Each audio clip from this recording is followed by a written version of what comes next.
Comment un entraîneur qui vient tout juste de terminer à la 3e place de son championnat a-t-il pu convaincre l'institution sportive la plus puissante du monde de lui remettre, littéralement toutes les clés de la maison? Ouais, c'est une vraie question. Surtout quand cette institution, c'est le Real Madrid. Exactement. Et surtout quand cet homme, 13 ans après son départ dans un climat de fracture totale, n'est autre que José Mourinho. Ah, le Special One. C'est quand même un retournement de situation incroyable. Mais totalement. On est à la fin de la saison 2025-2026 et pour comprendre la secousse sismique qui se prépare en Espagne, il suffit pas de lire les unes des journaux. On a rassemblé aujourd'hui une montagne de sources pour cette plongée au cœur de l'actualité. C'est ça, on a vraiment croisé les regards pour ceux qui nous écoutent. Voilà, on a la presse espagnole, avec des médias comme AS et la radio COP. On a traversé la frontière avec la presse portugaise via Abola.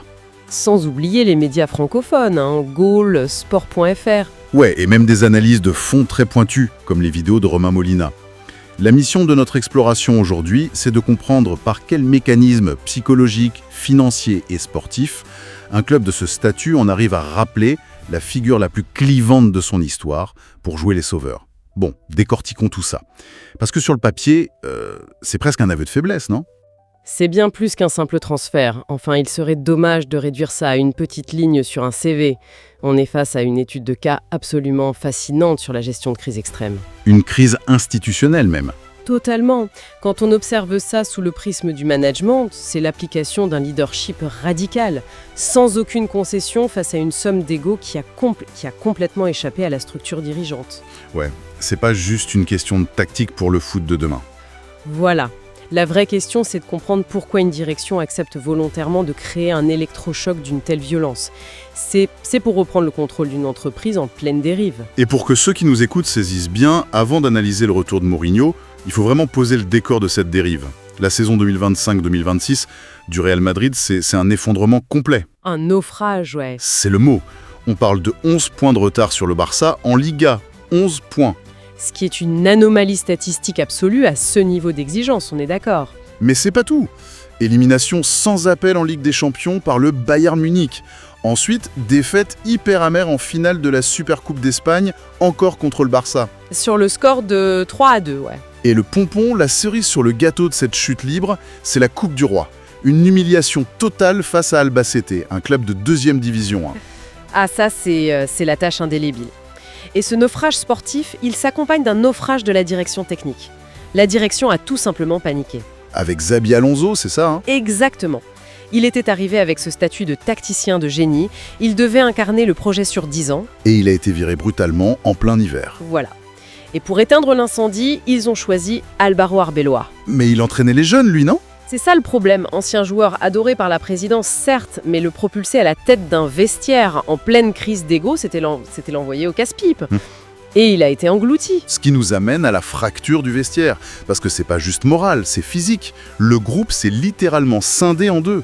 2 clans irréconciliables. D'un côté, les fidèles de Xabi Alonso. On y retrouve Mbappé, Tchouaméni, Courtois et Carvajal.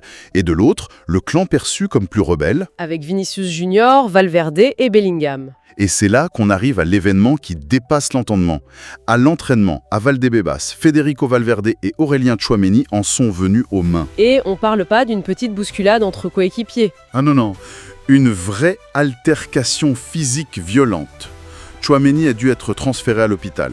Enfin, pour ceux qui nous écoutent, imaginons une multinationale très prestigieuse. C'est comme si 2 directeurs de départements rivaux se battaient à main nue dans l'open space, à côté de la machine à café. C'est une image parfaite. Et ce qui est fascinant ici, c'est la mécanique invisible qui a conduit à ce dérapage. C'est-à-dire ? Si on analyse les 5 dernières années, on voit une hémorragie silencieuse, le départ progressif des sages. Ah, l'ancienne garde. Oui, Casemiro, Toni Kroos, Luka Modric, Karim Benzema et enfin Nacho. Ces gars-là, ils faisaient pas que jouer au foot. Dans l'écosystème, c'était les cadres intermédiaires de l'entreprise. Ils régulaient le vestiaire ? Exactement. Ils désamorçaient les conflits avant que ça n'arrive au bureau du coach. Leur départ a créé un vide structurel immense. Et quand la structure disparaît, les jeunes loups tentent de prendre le pouvoir par la force. L'ego prend le pas sur le club. Et donc, pour combler ce vide, le nom de Mourinho sort du chapeau. Mais, pardon de jouer l'avocat du diable, mais la saison de Mourinho au Benfica, c'est une énigme mathématique. C'est vrai que c'est très paradoxal. Mais c'est invraisemblable. 23 victoires, 11 matchs nuls, 0 défaite. Il est invaincu sur toute la saison. Et il finit 3e du championnat portugais. C'est une anomalie. Mais comment on peut se dire qu'un coach incapable de gagner son championnat local, même sans perdre un match, soit la solution magique pour le Real Madrid? C'est l'analyse que feraient les puristes de la tactique. Ne jamais perdre, mais faire 11 nuls, ça montre une énorme frilosité offensive. Ça a rendu les supporters de Benfica fous de rage. Mais si l'on relie ça à la situation globale de Madrid, la logique de Florentino Pérez, c'est clair. Il achète autre chose, c'est ça, Léo. Exactement. Il n'achète pas le jeu flamboyant. Il achète une réputation, une intransigeance. Il achète un père fouettard. Face à des joueurs intouchables, le Real a besoin d'un shérif. Peu importe si la méthode est un peu datée. Surtout que ça a coûté cher de le sortir de là. Les sources parlent d'une clause libératoire entre 3 et 7 millions d'euros pour casser son contrat de 2 ans. Et il a fallu l'intervention de Jorge Mendes. Alors que Mendes et Pérez, c'était la guerre froide depuis des années. Oui, mais José Ángel Sánchez, le bras droit du président, a renoué le dialogue. C'est dire l'urgence de la situation. Mais alors, si l'accord est trouvé, pourquoi on attend? Toute l'Europe est au courant, mais l'annonce officielle est figée. Ça, c'est la politique interne du club. Florentino Pérez a convoqué des élections anticipées. Ouais. Et les statuts du Real imposent une règle dingue. Tout candidat doit présenter une garantie bancaire de 15% du budget. 15%. Ça fait quoi en 2026, ça? Environ 187 millions d'euros. Ah ouais, d'accord. C'est pas à la portée de tout le monde? Justement. Le principal opposant, Enrique Riquelme, n'arrive pas à réunir cette somme. Les banques Santander et BBVA lui ont refusé la garantie. Donc Pérez bloque l'annonce sportive à cause d'une formalité administrative. Oui, parce que cette règle des 15%, c'est devenu un bouclier politique. En temporisant, la direction verrouille le calendrier électoral. Ils ne veulent pas que le choix très clivant de Mourinho devienne un angle d'attaque pour l'opposition. C'est là que ça devient vraiment intéressant. Parce que pendant que la direction joue la montre, Mourinho, lui, en visioconférence depuis le Portugal, il a compris le rapport de force. Oh que oui, il a senti l'odeur du sang.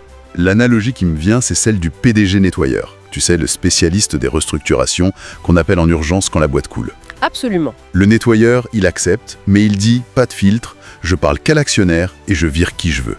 Mourinho a exigé exactement ça. Un contrôle direct, aucun intermédiaire, il ne traite qu'avec Pérez. Et ça va bien au-delà de la direction sportive. Il a imposé l'arrivée de 4 à 7 membres de son staff de Benfica. Un débarquement complet. Dans son propre préparateur physique et son entraîneur des gardiens. Et ça, c'est crucial. Parce que le Real a subi 120 blessures en 2 ans. 120, c'est Et- délirant. Avec une épidémie de rupture des ligaments croisés. Donc Mourinho regarde ça et dit c'est pas de la malchance, c'est systémique. Il veut purger tout le département médical. Et il s'attaque aussi aux finances.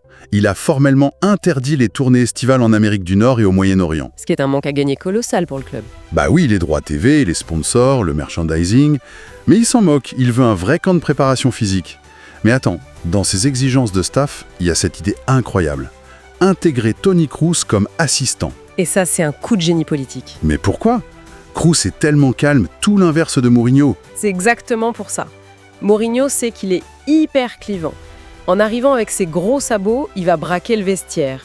Mais Toni Kroos, c'est une légende absolue. Il est respecté par tous les jeunes. C'est le médiateur parfait, en fait. Voilà. Kroos va servir d'amortisseur entre la brutalité du nouveau staff et les égos fragiles des stars. C'est la seule façon de s'acheter le respect du vestiaire immédiatement. Bon, alors, le cadre est posé. Mais sur le terrain, il va falloir construire une nouvelle armée.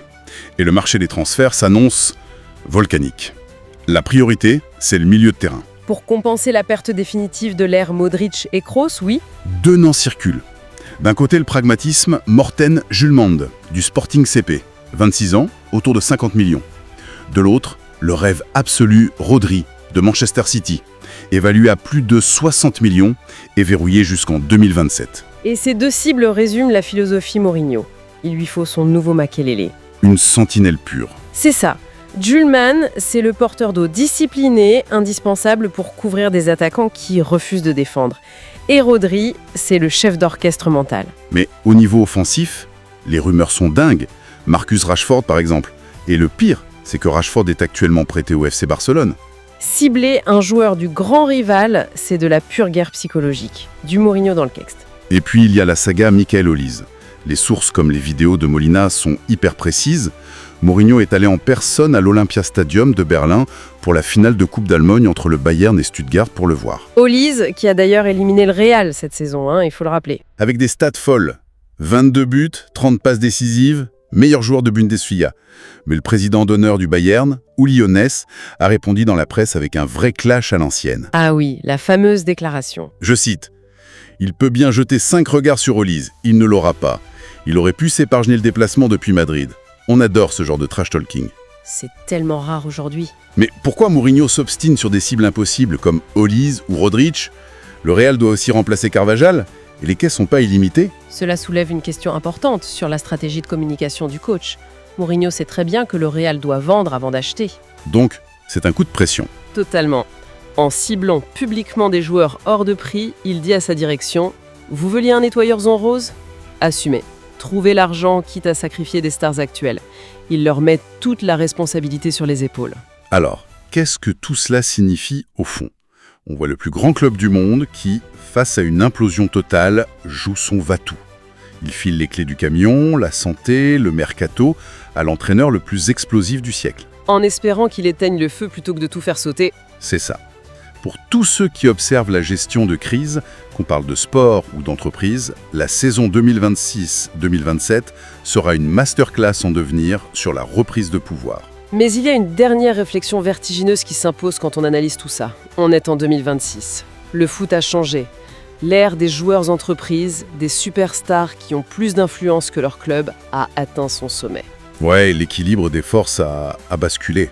Et lors de son premier passage, la méthode de Mourinho a fini par briser des monstres sacrés comme Casillas ou Ramos. La vraie question, c'est est-ce que cette doctrine d'autorité verticale, brutale et intransigeante a la moindre chance de fonctionner face à la génération Mbappé, Vinicius ou Bellingham? C'est vrai, est-ce que ça marche encore? Ou est-ce que le football moderne, avec l'autonomie actuelle des joueurs, a rendu ce type de management totalement obsolète? C'est vraiment la question de fond sur laquelle ceux qui s'intéressent à l'évolution du sport feraient bien de méditer avant la reprise. Ce sera un crash test fascinant. Merci de nous avoir suivis pour cette exploration approfondie et on se retrouve très vite pour décrypter la suite de ce feuilleton.